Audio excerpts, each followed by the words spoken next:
தீர்த்த கங்கை என பெருகும் உன் பாத தீர்த்தம் உண்டு உயிர் பிழைப்போம். தோஷ நாசங்களை தொலைக்கும் நாமமதை நித்தம் உச்சரித்து மகிழ்வோம்.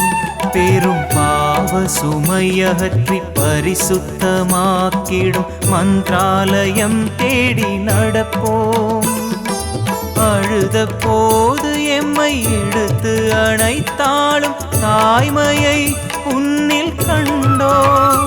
நீ தயவினை தந்து எம்மை ஒதுக்காமல் வைத்தாலே வாழ்ந்திடுவோம்.